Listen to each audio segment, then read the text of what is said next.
buenas tardes. Sobre la ciencia del clima estaremos conversando hoy a tiempo. Acompáñenos.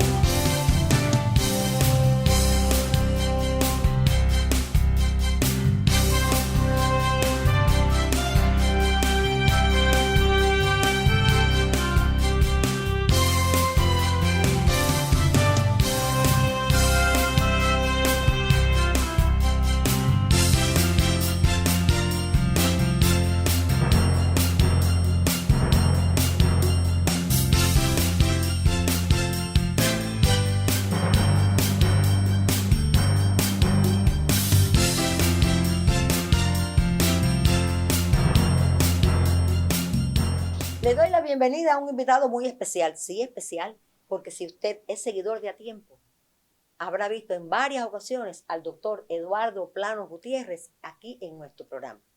Hoy podemos hablar con él como investigador del Centro del Clima del Instituto de Meteorología. ¿Cómo se encuentra, doctor? Muy bien, Mariana, un gusto estar nuevamente en este programa. Quisiera que me hablara sobre las ciencias del clima. ¿A qué se dedican las ciencias del clima? ¿Es sinónimo ciencias del cambio climático de ciencias del clima o son cosas diferentes? No, de ninguna manera. Ciencia del clima y ciencia del cambio climático son aspectos diferentes. Están emparentados, vamos a decirlo, ¿no? Desde el punto de vista de que la ciencia del cambio climático se nutre de los resultados de las investigaciones científicas relacionadas con el clima para hacer sus resultados con respecto al enfrentamiento del cambio climático.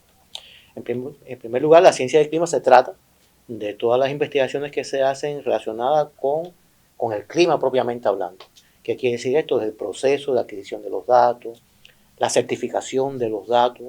Por ejemplo, cuando los colegas nuestros del Instituto de Meteorología en la televisión hablan de un récord histórico, por ejemplo, en temperatura, no se trata de decir hubo tal valor y tal valor es récord. Eso es un proceso de análisis muy detallado con una metodología científica muy rigurosa que desarrolla el Centro del Clima del Instituto de Meteorología para certificar de que ese dato es realmente el que se observó y que no hubo ningún error, humano sobre todo, en la medición del dato. Por otra parte, las investigaciones científicas en el campo del clima tienen que ver con la caracterización del comportamiento del clima. ¿Qué quiere decir esto? El clima es un concepto del valor promedio de las variables climáticas, periodo promedio de 30 años, y se trata de caracterizar en un territorio determinado cuáles son los valores promedios de precipitación, de temperatura, de humedad, y esos elementos de conjunto conforman el clima de un territorio o de un país.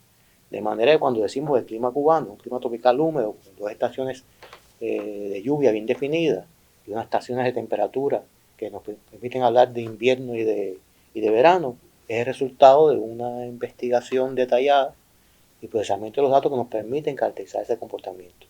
También la ciencia del clima se ocupa de analizar todos los procesos que suceden en la atmósfera y que condicionan el comportamiento del clima, en este caso en nuestro país.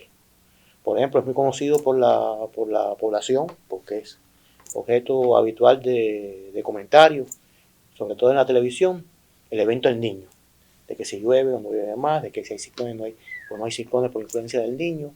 Y realmente esos son procesos teleconectivos que establecen una relación en los transportes de humedad, sobre todo, en este caso del Pacífico hasta las zonas tropicales, que influyen sobre el comportamiento del clima. Bueno, la ciencia del clima también se trata de analizar y estudiar estos procesos y otros similares que existen como el Niño. Y del mismo modo, la ciencia del clima, además de estas investigaciones científicas relacionadas con definir las características climáticas de un territorio, también tiene un sistema de vigilancia climática destinado a predecir cómo debe ser el comportamiento de las lluvias, cómo debe ser el comportamiento de los procesos de sequía, cómo será el clima en los próximos años y hace sus predicciones de manera periódica. Y bueno, finalmente, pues realmente la ciencia del clima abarca muchos aspectos del saber en el campo de los procesos atmosféricos, está su relación con el cambio climático. Porque todo lo que se hace desde el punto de vista de la ciencia del clima, con el objetivo de caracterizar el clima de conocer la variabilidad y los cambios que se producen en el clima en un territorio determinado, forman parte de la referencia histórica, son evidencias científicas que demuestran si el clima ha cambiado o qué tendencias tiene, que son útiles para la ciencia del cambio climático. Y del mismo modo que también en la ciencia del clima se estudia el clima del futuro. Con un grupo de modelos de que hemos hablado en otros programas, se modela el clima del futuro a partir de los escenarios de emisión de gases de efecto invernadero que normalmente informa el IPCC, y con eso se modela el clima del futuro. O sea, la ciencia del clima se ocupa propiamente de lo que es la observación, el estudio y caracterización, predicción y estimación del clima. Y la ciencia del cambio climático se nutre de estos resultados para hacer los escenarios futuros del clima, en dependencia de los modelos que se utilicen. Lo que pasa es que es mucho más amplia, porque no solo se trata de las investigaciones climáticas propiamente. La ciencia del cambio climático también se trata del estudio de los impactos del clima, y también lo hace desde un punto de vista físico y desde un punto de vista, vamos a decir, social. Por tanto, hay esta relación en el sentido de que la ciencia del cambio climático depende de la ciencia del clima, y sin embargo se diferencia porque la ciencia del cambio climático abarca otros aspectos que ya está relacionado con la aplicación de los impactos del clima. Cuando lo presenté, hablaba que usted es investigador del Centro del Clima del Instituto de Meteorología. ¿A qué se dedica específicamente este importante centro?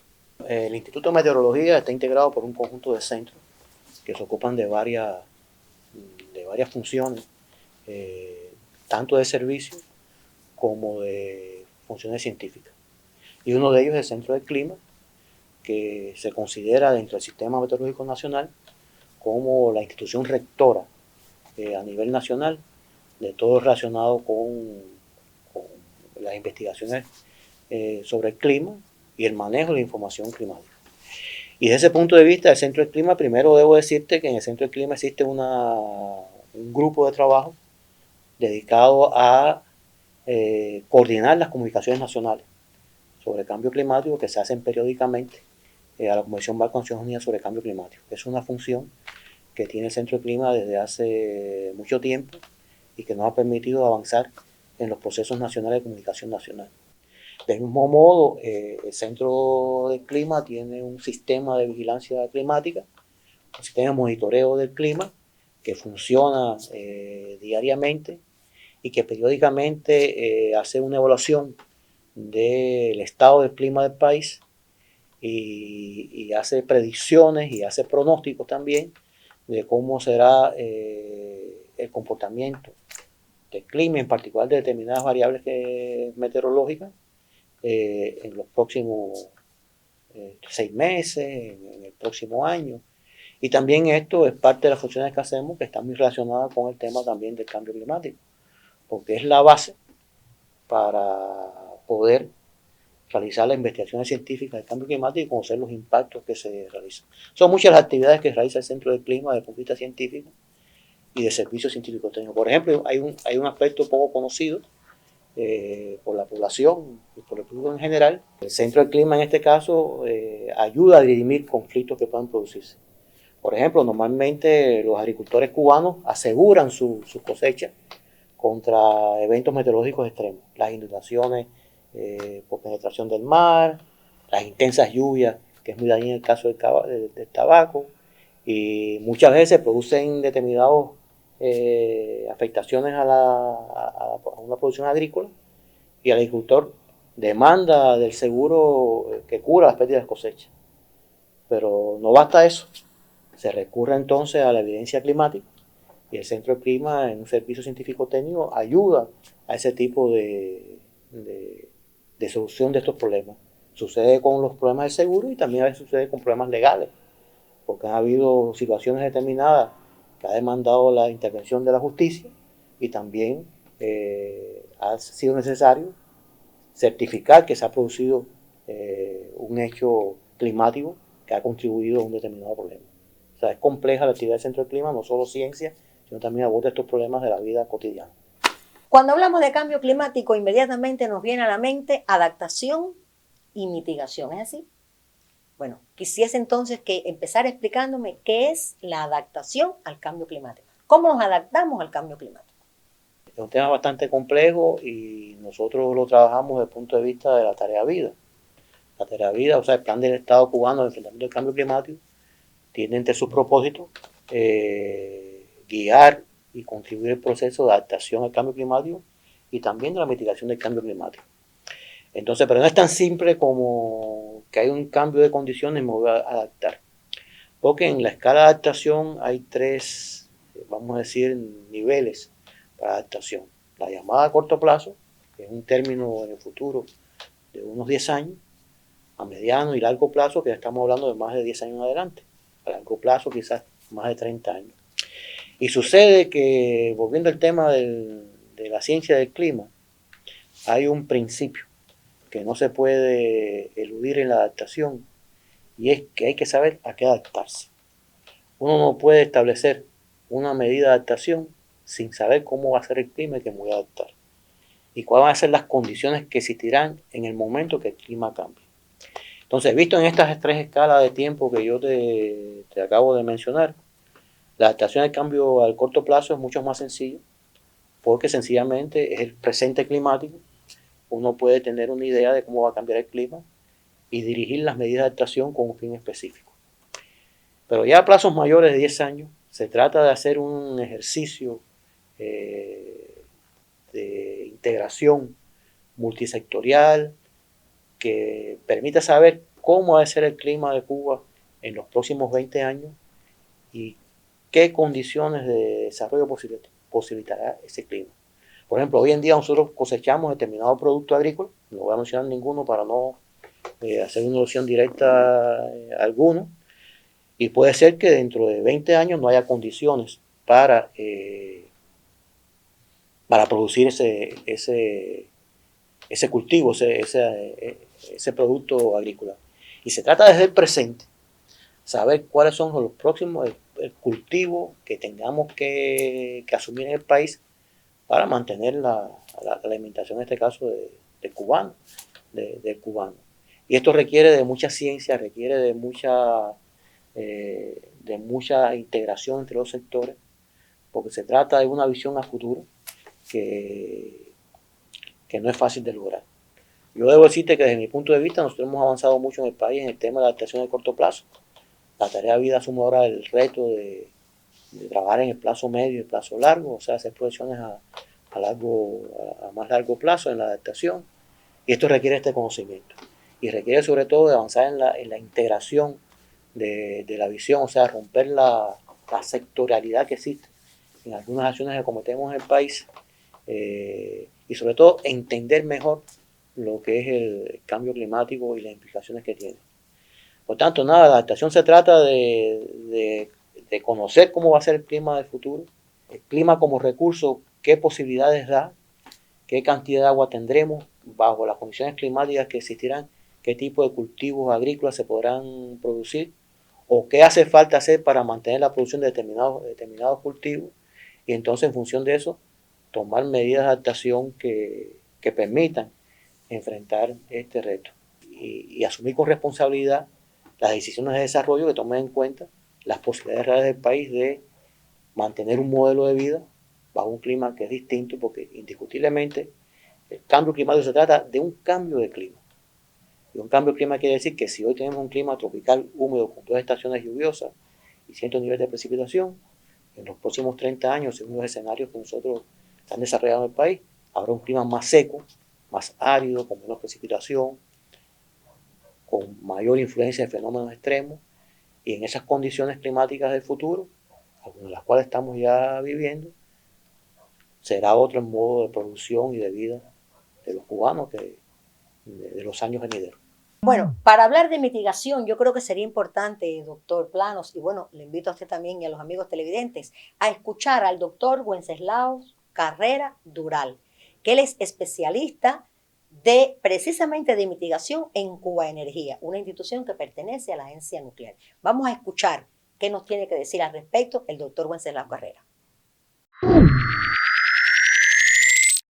En el caso de la mitigación del cambio climático, tenemos que decir lo siguiente. Existen evidencias científicas sustantivas que indican que el cambio climático y el calentamiento global son producidos por las actividades del hombre que están relacionadas con la emisión de gases de efecto invernadero.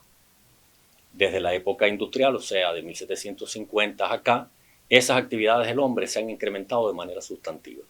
Y asimismo se ha incrementado la concentración de los gases de efecto invernadero en la atmósfera. Por tanto, la mitigación está relacionada con aquellas actividades humanas que van a reducir esas emisiones o a capturar esos gases de efecto invernadero que están en la atmósfera.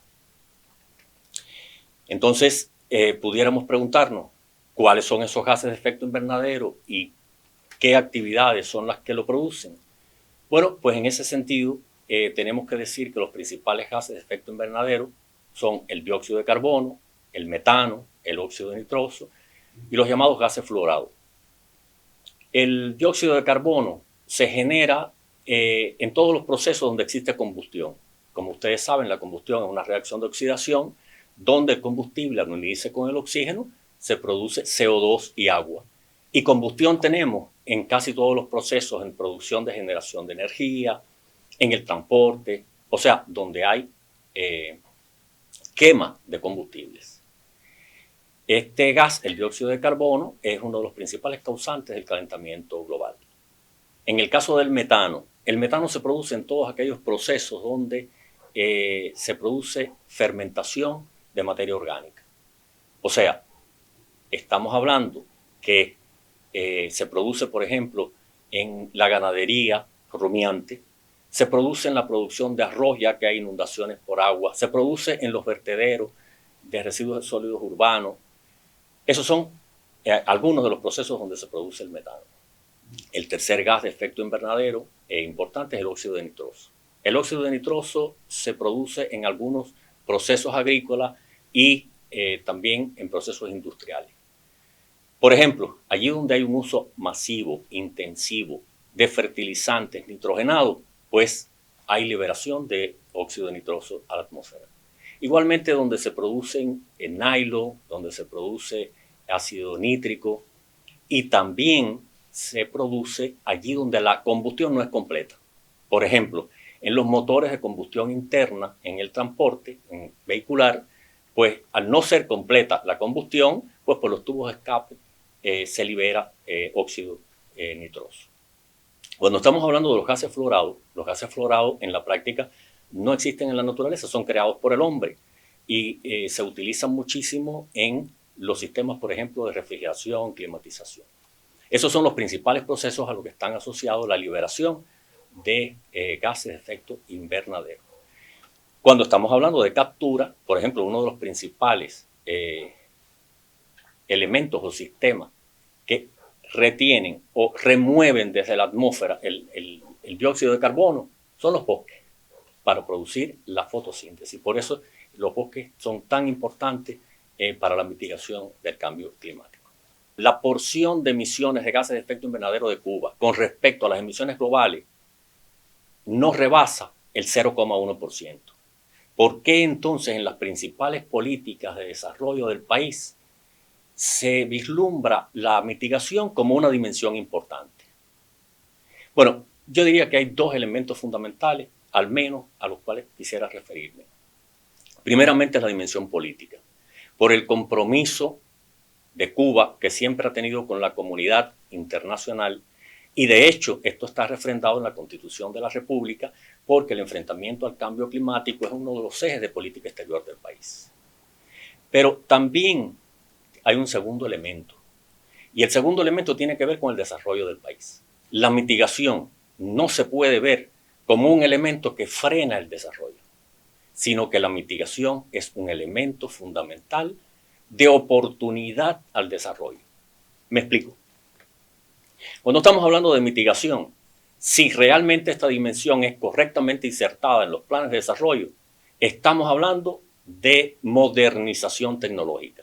Un ejemplo, la política de Cuba con respecto al uso de las fuentes renovables de energía. Cuando se aprueba esta política, el 96% de la generación eléctrica del país estaba basada en combustibles fósiles. Y sin embargo, hay un objetivo que es llevar hasta el 2030 una generación en base a fuentes renovables de energía que sea del 24%. ¿Qué nos da esto? Esto nos da nuevas tecnologías, energía solar fotovoltaica, energía eólica, energía del agua que es utilizada. ¿Qué significa esto? Que se reduce la combustión de combustibles fósiles, de lo cual dependemos, y por tanto, a la vez que se introducen nuevas y más modernas tecnologías, estamos teniendo una soberanía energética mayor. Un elemento fundamental es el inventario nacional de gases de efecto invernadero. ¿Qué significa esto? Es una contabilidad de los gases. El inventario indica que las emisiones principales de gases de efecto invernadero en el país se concentran en los sectores de energía y agricultura, bosques y otros usos del suelo. Estos sectores concentran el 90% de las emisiones de gases de efecto invernadero. El resto, alrededor del 10%, están en los sectores de industria y de desechos. Pero todo esto lleva al desarrollo de determinadas metodologías. Metodología para el inventario, metodología para las acciones de mitigación, pero es extremadamente importante, por ejemplo, estudiar cada sector y estudiar y hacer evaluaciones de las tecnologías más adecuadas para ese desarrollo. Puse el ejemplo de las energías renovables para la generación de electricidad, pero por ejemplo en el transporte se ha aprobado una estrategia de introducción de equipos eléctricos, muy importante para el desarrollo del país. Nuevas tecnologías disminuyen el consumo de combustibles fósiles, pero además disminuyen sustantivamente la contaminación de nuestras ciudades. Y por último, hay muchísimas más, pero me voy a referir solamente a algunas de una complejidad importante.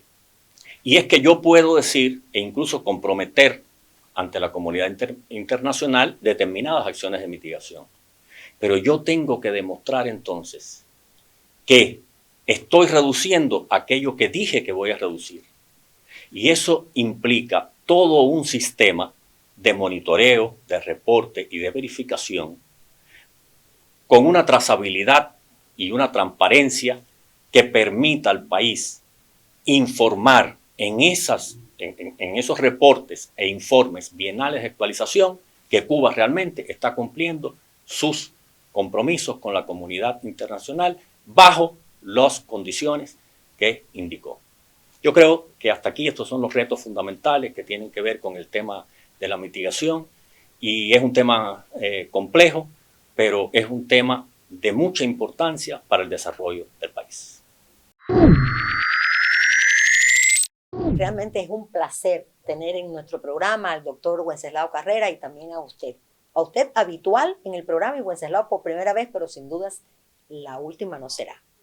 Y yo sé que usted nos tiene una noticia importante que darnos. Usted que ha sido habitual, visitante en nuestro programa, háblenos de esa información que yo creo que es muy importante para los televidentes. En mi última intervención aquí en el programa yo vine a hablar de la tercera Comunicación Nacional de Cuba a la Convención Marco de Naciones Unidas sobre Cambio Climático, que estaba aparejada con un informe bienal de actualización. O sea, son dos informes del país que Cuba, como signatario de esa convención internacional, tiene que entregar, uno cada 4 años la comunicación nacional y cada 2 años el informe bienal. Precisamente el doctor Wenceslao es uno de los líderes del tema de mitigación y de estos informes bienales de actualización.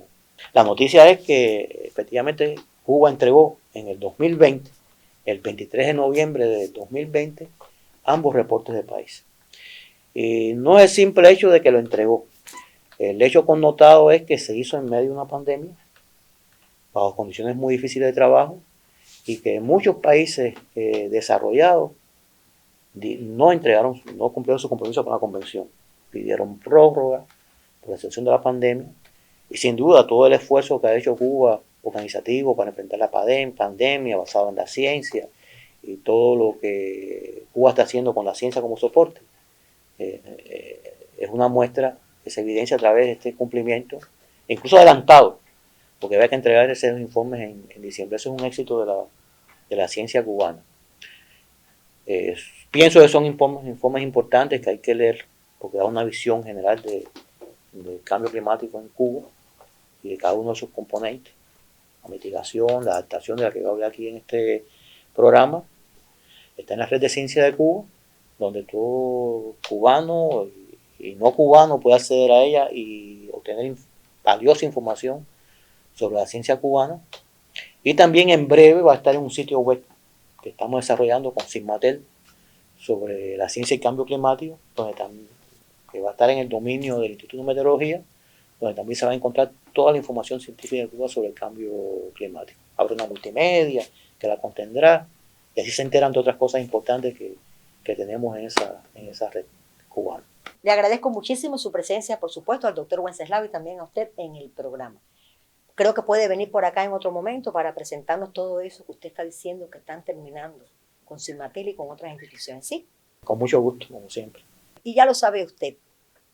Ciencias del clima para el desarrollo económico y social de nuestro país. ¡A tiempo!